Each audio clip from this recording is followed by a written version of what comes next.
మీరు ఏ కోరికతోనైనా చెయ్యవచ్చు.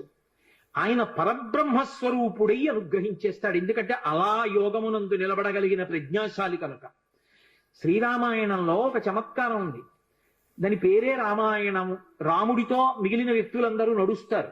అసలు రాముడు కనిపించని కాండ ఉండదు సుందరకాండ వినా. సుందరకాండలో రాముడు కనపడకపోయినా రామ కథ ఒకటికి 10 మార్లు చెప్పబడుతుంది. అటువంటి రామచంద్రమూర్తి వలన ఉపకారము కాని ప్రత్యుపకారము కాని పొందనివాడు రామాయణమునందు లేడు.